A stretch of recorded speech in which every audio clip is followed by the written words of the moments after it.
Hello everyone, আমি মৌ beyond two লাইফে তোমাদের সবাইকে স্বাগত। আশা করছি তোমরা সবাই ভালো আছো, সুস্থ আছো। সকাল থেকেই সবটাই তোমাদের সঙ্গে যা যা করছি শেয়ার করব।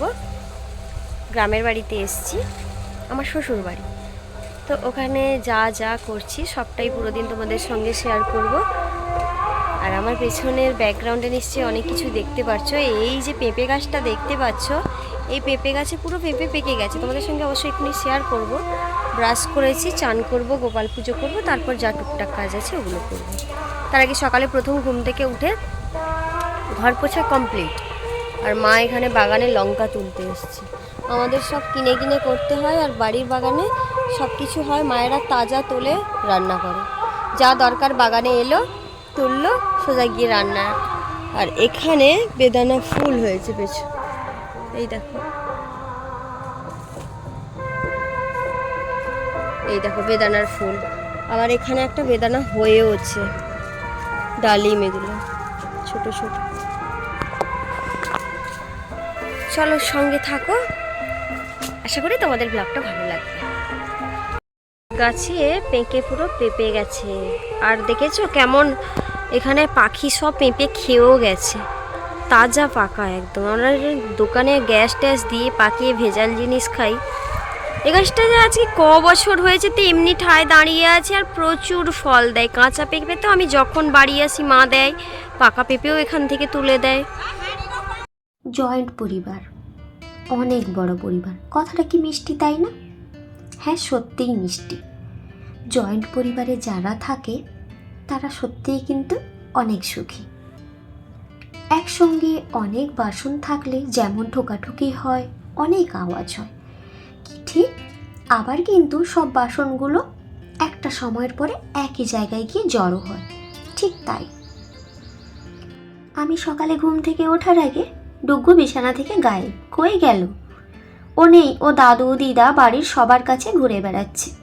বাড়ির টুকটাক বাসি বিছানা তুলে, বাড়ির রুম ক্লিন করে, পোছা লাগিয়ে বাইরে যখন বেরোই, পরিবারের সবাই যে যার মতো করে এক একটা কাজ নিয়ে নিয়েছে ভাগে।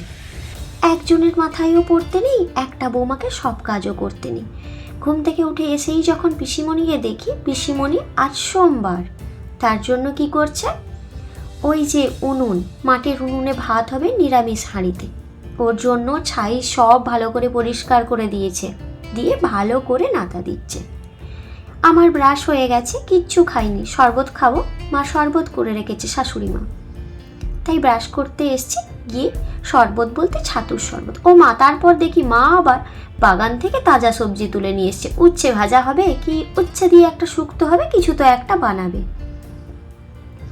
দেখেছো তো, এই যে পরিবারের সবাই। তারপর আবার এসে দেখি পিসিমণি এর ভেতর আবার হাঁড়িটাকে ভালো করে মেজে ধুয়ে নিয়ে এসে কালো যাতে না পড়ে তার জন্য ছাই মাখাচ্ছে।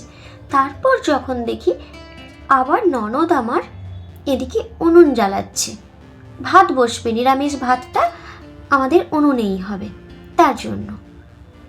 ব্যাস, উনুন জ্বলে গেছে। তারপর এখন চলো ঘরে যাই।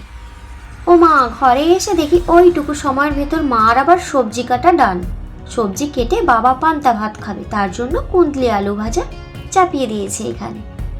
তো শরবতটা খেয়ে চলো বাইরে যাই। এসে দেখি পিসিমণি এখানে কল থেকে জল নিয়ে চলে এসছে, চাল ধুয়ে ভাত চাপিয়ে দিচ্ছে। ভাতটা হয়ে গেলে তারপর তরকারি গ্যাসে হয়ে যাবে। আমি চান করে গোপাল পুজো করতে চলে এসেছি। প্রথমবার আমি আমার শ্বশুরবাড়িতে গোপালকে নিয়ে এসেছি, এর আগে কখনো নিয়ে আসিনি। একটা রাত এসেছি, চলে গেছি, এইভাবে থেকেছি তো। আর এইবার শুনে এসে না 2 দিন থেকে যাচ্ছি। এর আগে তো আমার গোপাল ছিল না, গোপাল তো এই কয়েক মাস আমার কোলে এসছে। গোপালকে চান করিয়ে নিলাম। আর সকাল থেকে না সময় যে এখানে এলে কিভাবে কেটে যায় বুঝতেই পারি না। এতজন আছে তো বাড়িতে, এর সঙ্গে একটু কথা বলছি, ওর সঙ্গে একটু কথা বলছি, কে কী করছে, পিছু পিছু ঘুরে বেড়াচ্ছি, মার সাথে একটু বাগানে চলে যাচ্ছি। এই সব কিছু করতে করতে না বেশ আমার দিনকালগুলো না বাড়ি এলে বেশ ভালোই কাটে। কিন্তু সব সময় তো আর এসে থাকা সম্ভব হয়ে ওঠে না, ডুগুর পড়াশোনা আছে। আর গোপালকে না আজকে এই জামাটা আমি নতুন পরিয়েছি, কালকেও যে সাদাটা পরেছিল, আর আজকে দুটো আমি বাড়ি আসবে বলে নতুন নিয়ে এসেছিলাম। প্রথম বাড়িতে আসছে বলে কথা, নতুন জামা না পরালে হয়। তারপর আবার গ্রামে পুজো চলছে, শীতলা মা, মনসা মা সবাইকে তো শাড়ি দেওয়া হয়েছে। পুজো তো শেষ, যাই মা কোথায় দেখি খুব খিদে পেয়েছে। মা আবার আমায় না খেতে দিলে আমার আবার ভাত হজম হয় না। এদিকে এসে দেখি দিদি তুলসী মঞ্চ ধুয়েছে। গ্রামের নিয়মগুলো না বেশ অনেকগুলো দিনের পর এরকম সকাল থেকে দেখছি।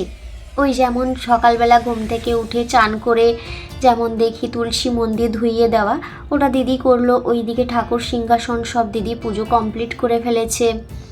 বেশ ভালোই লাগে। আজকে প্রচুর রোদ্দুর হয়েছে, এত তাপ হয়েছে মানে যেন মানে চৈত্র মাস ঢুকতে না ঢুকতে এত গরম পড়েছে। ওই বৈশাখ জ্যৈষ্ঠের গরম যেন আম পাকা গরম মনে হচ্ছে, কাঁঠালের মতো পাকিয়ে দেবে। আর নেই, আরো অনেকগুলো লাগবে। তোর মা, তোর মামি, তোর পিসি, তোর মাস্টার দিয়ে আসো, ভিতর থেকে দিয়ে চলে আসো।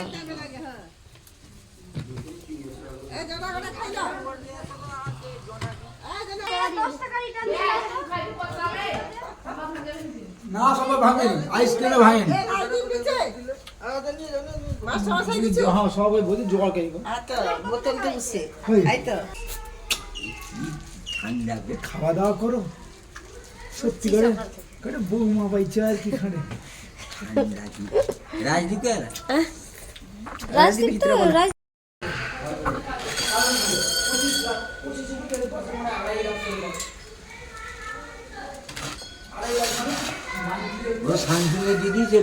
শান্তনুকে দিয়া হয়েছিল তো মনে হয়।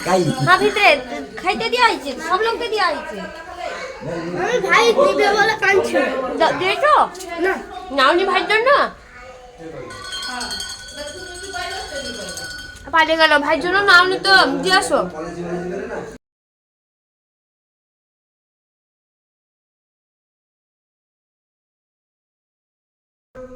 বহু যুগ পরে এই আইসক্রিমটা খেলাম। যুগ বলতে 15 বছর মতো পরে। তাই এগুলো খেতে ভালোবাসে, ঘরে বাচ্চারা খেতে ভালোবাসে। তাই হঠাৎ যখন খেতে বসছিলাম পান্তা ভাত খেলাম। হ্যাঁ না তো অঙ্কুশ দেখো ওইদিকে শান্তনু দাদা আছে, ওই দিকটায় আছে নাকি? মামাকে জিজ্ঞাসা করো।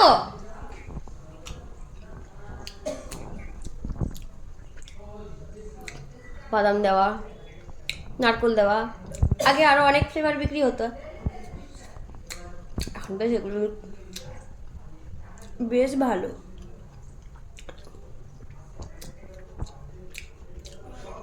ঠান্ডা সহ্য হচ্ছে না।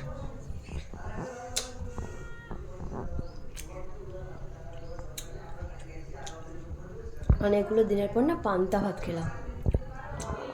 সকালে বেরিয়ে যাই তো, তার জন্য কুকারে গরম ভাত করে যাই হোক একটা কিছু সেদ্ধ করে খেয়ে ডুবুকে নিয়ে বেরিয়ে যাই। বাড়ি এসেছি তো কালকে রাতে লুচি টুচি খাওয়া হয়েছে, শরীরটা খারাপ লাগছিল। লুচি নিয়ে বসছিলাম ঠিক আছে, কিন্তু খাইনি, পুকুরে ফেলে দিয়েছি।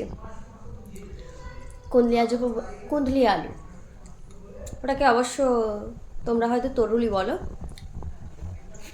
গ্রামে তো আমাদের কুন্দলিই বলে। তরুলি আলু ভাজা, পান্তা ভাত, আলু মাখা হলে তো জমে যেত।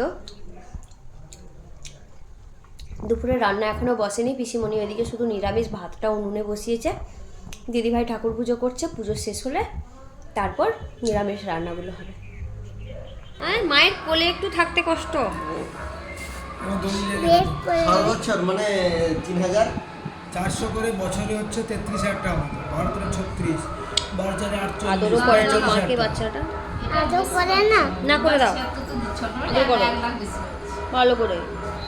2,76,000 পাগল বানিয়ে দিবি তো মাকে, আদর কোথায় করবে? এলআইসির এজেন্ট তো স্যার এসছিলেন, একটু কথা বলা হয়েছিল, তারপর কর্তা গিন্নি মিলে খেতে বসে পড়েছে। এখন কিন্তু বেশ বেলা হয়েছে, 1:15 মতো। তো আজকের মেনু হলো শুক্তো, উচ্ছে আলু ভাজা, নিরামিষ টক, এই দিয়েই দুপুরের আজকে লাঞ্চ আমাদের সবার। এখন বিকেল 5টা বাজে, আমি কাঁথি যাচ্ছি। একটা ছোট পরিবার থেকে একটা মেয়ে যৌথ পরিবারের বৌমা হওয়াটা খুব কিন্তু একটা সহজ ব্যাপার নয়। যদি তুমি একটু সবাইকে মানিয়ে গুছিয়ে নিতে পারো, হাসি খুশিভাবে মিষ্টি করে কথা বলে, তাহলে কিন্তু তুমি সব থেকে সুখী হবে। আর এই পরিবারে থাকার মজাই সম্পূর্ণ আলাদা। আজকের ব্লগটা যদি ভালো লেগে থাকে তাহলে প্লিজ লাইক করে দিও। নেক্সট ব্লগে দেখা হচ্ছে।